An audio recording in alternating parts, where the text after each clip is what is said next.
Yo guys, it's CFB. Welcome back to a brand new video. Welcome back to the channel. And today, thank you God, thank you. Yes, Heritage is back. You know why? Because today Chelsea got a result. Nottingham Forest 0, Chelsea 1, and you know what that means. With other results also going in our favour. Champions League football is back at the bridge next season, baby. We've secured Champions League football for next season. Yes! Get in. This feels weird. Like, we never used to celebrate getting fourth or top four or securing Champions League football because it was such a norm back in the day. But because of this new ownership, how things have been going, this is a big positive. Hopefully a step in the right direction. Champions League football will be happening at the bridge and elsewhere, obviously, apart from the bridge, because we've got to play away days, next season for the 2025-26 season. Yes! I'm gassed. Can I say the same about the game today? I don't know. We're going to get into the match review, obviously, right here, right now. So before we do get into it, please like, subscribe, hit the bell notification so notified every time I load a video. Also, first link in the description of my streaming channel, my second channel. Go and check those out. Be very much appreciated. Without further ado, let's jump straight into it. You should like and subscribe for this absolute brilliant day. Because, look, the performance-wise, the game today, it wasn't particularly that great. Let's be real. Let's keep it 100%. It wasn't that great today. Like, it just wasn't. But what was at stake and the fact that we got that stake, I'm absolutely over the moon. I've been saying it over the past couple days, well, the couple games, the past like 2 or 3 games. I've been saying, I don't care. We're at the back end of the season now. As long as you secure me Champions League football and a trophy, I am cool. We've done 1 out of 2 of that. Let's be real. We should be making that 2 out of 2. We should. But all I really care about mainly is that Champions League security. I just wanted Champions League football and we've got it secured. I'm so gassed. I'm so gassed because we need this. Champions League football is Chelsea. Chelsea is Champions League football. That competition misses us. Those nights at the bridge, you can't remake those. You can't remake those. We're one of very few stadiums that have this aura about Champions League. We're one of the very few, and we're back, baby. Anyway, I can't keep talking about Champions League, obviously, now. Let's move into the game. So we went with a weird lineup, actually. The lineup really weirded me out in a sense because I didn't expect it. I expected Lavia to be in the lineup. There was no Lavia. We went with Robert Sanchez in goal, Reece James at right back, and then Cucurella at left back. Tosin and Colwell as the 2 centre-backs, which I knew was going to happen. And I'm happy happened. I'm happy that it happened because I think aerially it was our best options. And it it really showed today as well. So I think we played a flat 4. It looked like a flat 4 today. Whatever it was, it looked solid. Our defence looked really solid. I've got to give that as a big positive. Anyway, moving into midfield, we went with Caicedo and Enzo. Off the left, we went with Sancho. Off the right, we went with Madueke. As the ST, went with Neto as a false 9, obviously. Palmer in the 10. I didn't like the fact we went with a false 9. I get it. In a sense, it's the only thing we can really do. I was hoping we would have seen a Mark Gu, but we didn't, unfortunately. But I understand the false 9 in a sense. It didn't work, but I understand it. But let's get into the game. First half was poor in the sense of both teams. We wasn't that great. They wasn't that great. There was 2 decent chances from both teams. One was from Nottingham Forest. It was more towards the end of the first half, which was from Wood. It was a cross into the box, and it was right next to the keeper, but he put it over the bar. Literally a clear 1-on-1 chance, a float across into the box. And we had a very similar chance to that. Very similar chance to that. It was a cross, and it was Neto who got on the end of it. And again, like I said, very similar opportunity. Put it over the bar from a floated in low cross. They were the 2 best chances of the game. Apart from, well, they were the best 2 chances of the first half. Apart from that, both teams, it was very lacklustre first half. It was very low shot orientated from both teams. Low shots from Nottingham Forest, low shots from us as well. There was no dominant team in that first half. It was a really poor first half of football from both sides. You could tell both sides clearly were taking in the nerves. The nerves were hitting for both teams with what was on the line. Champions League football. You know, for us, such a young team, youngest team in the Premier League, you know, that pressure is maybe going to stick on you a little bit. There's that pressure. Also, the pressure of Chelsea deserves to be in the Champions League. Let's be real. We are Champions League. We're part of the Champions League. You know what I'm trying to say? We're part of that crop. We've got that Champions League heritage. We had to get a result. And on those young players' shoulders, I think it showed in that first half. And for Forest, majority of those players have never been in the Champions League, played in the Champions League. And for a club like Forest, nowadays, obviously back in the day, they were a top team back in the day. But nowadays, they haven't been in that type of competition. So that was also on their shoulders. I think that showed a lot in the first half. Second half, though, the game was way more open. I don't know what it was. The game was way more open. The first half for us, we went with Neto as the lone ST for the whole game. And what I didn't like about that first half, mainly, was the fact that we kept booting it long to him.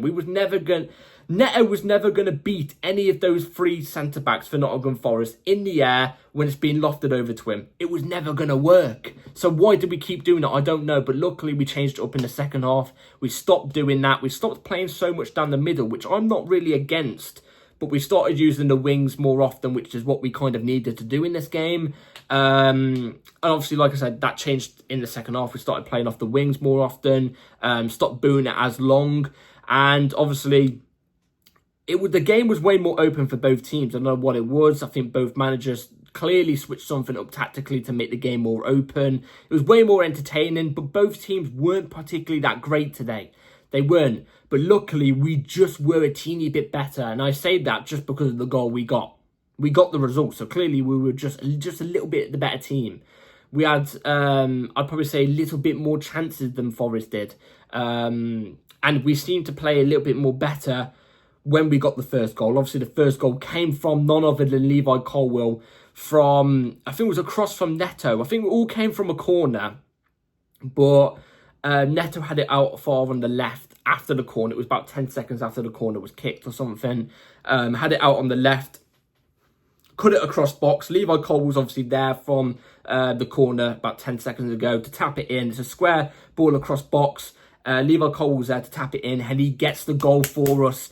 In that moment, I'm really thinking we could do this right now, because at the time, Aston Villa were losing 1-0, I think it was, to Man United at the time. And also, Newcastle were losing 1-0 to Everton. I actually thought Everton were going to get a result.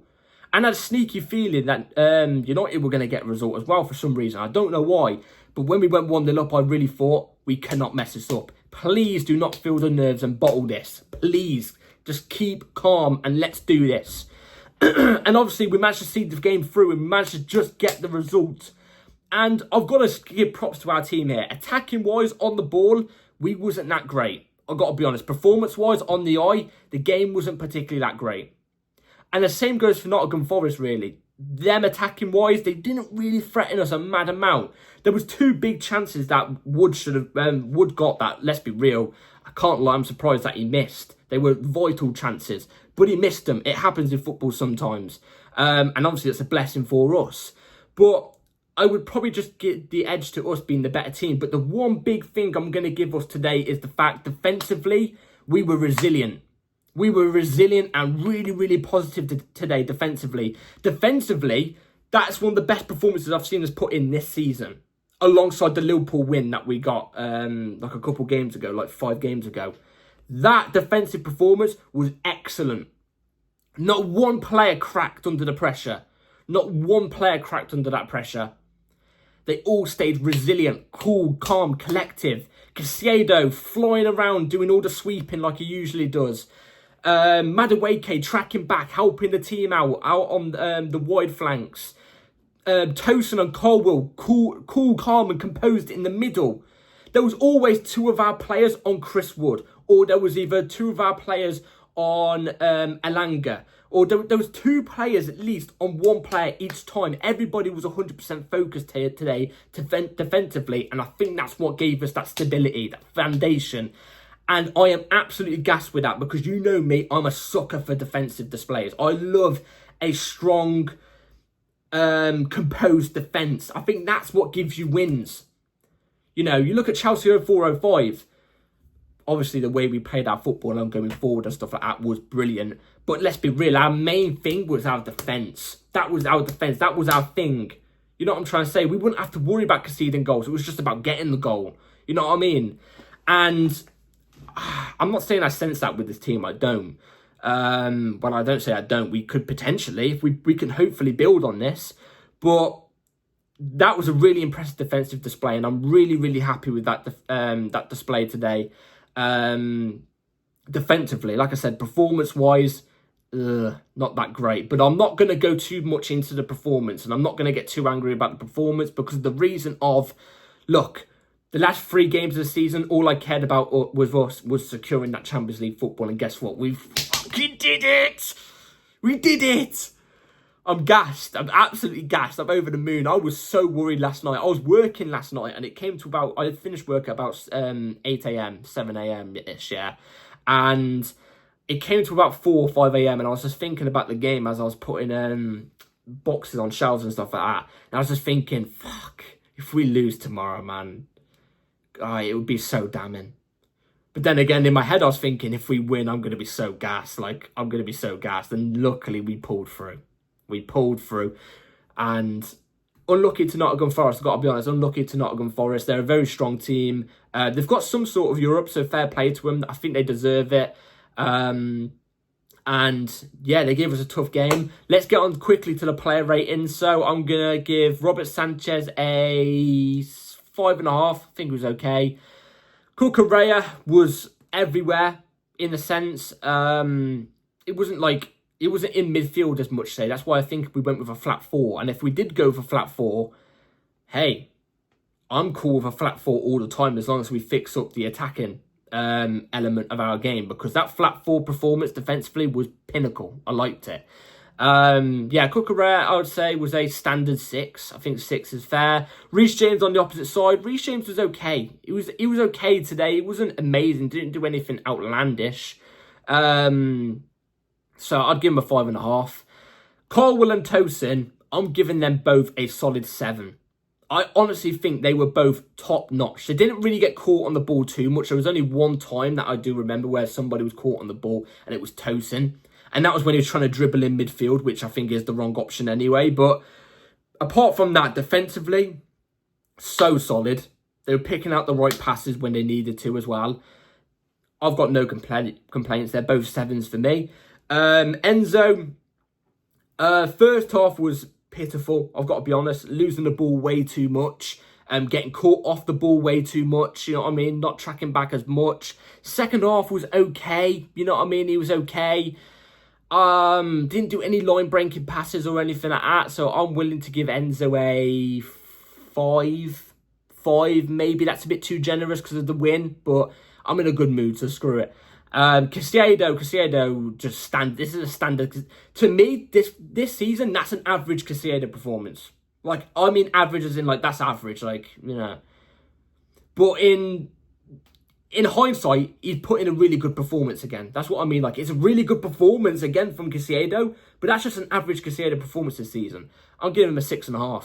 Like, I think he was everywhere. Tidying up defensively, solid, cool. Bish, bash, bosh. Over on the right, obviously we had Madueke. Madueke looked really positive, really bright actually. Every time he picked up the ball, he was dribbling past like 1 or 2 players today and trying to create a chance for us. But obviously the fact we didn't have an actual vocal point up front, he couldn't really link up with that type of player. But apart from that, he tried. He gave it a good go. I'll give him a 6. Who was off the left? Sancho was off the left. Sancho didn't really impress me today, I've got to be honest. He didn't really do too much. Wasn't picking up the ball in the right areas for me. Obviously, Sancho picks up the ball. Where I think Sancho is best is where he picks up the ball right on the edge of the box. And he didn't really get that opportunity today. I've got to be honest, I'd give him a 4.5. He didn't really do much. Palmer in a 10. Was okay. He was picking up the ball too deep. He was picking up the ball too deep out wide. Too much. I want to see him more centrally, like not as a striker, but more centrally in that cam role. I want to see him picking up the ball around those areas and creating the chances.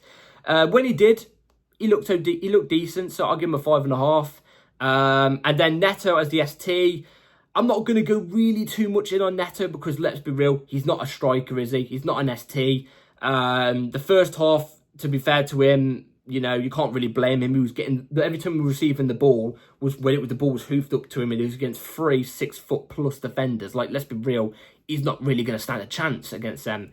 So, in the second half, he was better. He created the goal for Carwell as well, so that's going to give him a step up. So, I'm willing to give him a 5.5. I would have given him a 5 without the assist, but I'm giving him a 5.5. Off the bench, we saw Lavia come on.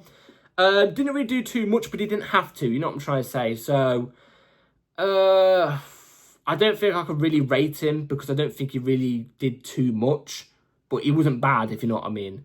Who else came off the bench? Gusto came off the bench. He looked positive. Going forward, he did look positive. Was bombing up and down the flank, trying to create something for us. But again, because it was late on into the game, there was not really that many vocal options up in the forward areas. But apart from that, he looked bright, so I'll give him a 5.5. Can I think about who else came off the bench? Did anybody else come off the bench? There was no Mark Gu off the bench, unfortunately, today. Dewsbury Hall. Dewsbury Hall came on too late. I'm not going to rate him. Apart from that, I can't think about anybody else that came off the bench because my mind is in Wonderland right now. Because I'm just thinking about Champions League next season, baby. Oh, yes! Bring it. Tuesday nights, Wednesday nights against top teams. In a competition where we belong. I cannot wait. Now, I've got to stress this real quick. I've got to stress this about Champions League football. We've got to improve in the summer on this team. And not with players that we've been buying. Yes, cool, we've got Champions League football this season. I'm happy with it. But if we keep a similar team like this next season, going into Premier League next season, or we buy similar players to what we've been buying, ready for the Premier League next season, the Champions League next season, I'm telling you, we won't get Champions League in the Premier League, and we won't get far in the Champions League. And obviously, we want to strive for the Premier League, or at least challenge, definitely get Champions League football again. And we want to at least go far in the Champions League, because that's what Chelsea's about. We get far in the Champions League. We get far in these competitions. For that to happen, we need to upgrade in the right areas with top players and experienced players. That means I want a top world-class experienced striker. That means I want a top world-class experienced left winger. That means I want a top experienced world-class centre-back. And that also means I want somebody to compensate for Cucurella, whether that's an experienced player or inexperienced. I don't mind at left-back because we've got that experienced player in Cucurella and that top player in Cucurella there. So I wouldn't mind a more inexperienced left-back. I wouldn't mind that. But I was more slightly swayed towards experience still. But for us to strive in those competitions, we've got to buy those type of players, not the players we've been buying recently. And that does, unfortunately, mean some players will have to go out of the door, unfortunately. But that's just the reality of the situation. We've got to upgrade. I'm not saying all players are bad. I'm just saying we've got to upgrade in some of these positions to kick on and upgrade. Because you can bet your bottom dollar, these teams that haven't made it, like an Aston Villa who didn't make it, they're going to upgrade, even though they're in like Europa, I think it is. Newcastle are going to upgrade, even though they've got Champions League. Arsenal are going to upgrade, even though they've got Champions League. City are going to upgrade. Liverpool are going to upgrade. You know, these teams who even got Champions League, they're going to upgrade to go for it again next season. We've got to do the exact same. So we've got to buy those similar top players, those world-class experienced players. We've got to. Anyway, I want to give a big props to Maresca. He did clearly change something up in the second half to make things click a little bit better. Like I said, the game was more open. We did eventually get the goal in the second half. And yeah, we've got Champions League football. He's also secured Champions League football for us. He's done it. Say what you want. I'm a big disagree. I don't really like his football that much. I've got to be honest. I've got to see a massive improvement going on to next season in terms of his football. That's a video for another day. I've got to see that. But I'm willing to give him another season. He's secured Champions League football. I'm willing to give him another season. So I've got to see improvement next season now. But yes, I'm gassed. Let me in the comments down below what you all thought about today's performance for Nottingham Forest 0, Chelsea 1. Chelsea get the result. And that's the end of the Premier League season. That's the end of the Premier League season. Videos will be coming thick and fast because you can bet your bottom dollar transfer news videos are going to be coming out because transfer news is going to be popping, I reckon, because we've got the Club World Cup soon, remember? Club World Cup videos coming soon. Yeah, Club World Cup videos, transfer news videos, other stuff will be coming out very, very soon. So hit the bell notification soon, ready for those uploads because videos will be coming out thick and fast. Trust me, this channel is going to be pumping uploads and top quality content. I know I've slacked over a recent couple of weeks ever since the start of 2025. I know. But trust me, now we're going to start to kick on. Now we're going to take the content up the next level. So be ready for it. With the bell notification on, like, subscribe, everybody. Take care. Up the Charles, get in, and I'll see you on the next video, which might be a season review. So go and get ready for that. Yeah, see you in the next video. Take care. Up the Charles, come on!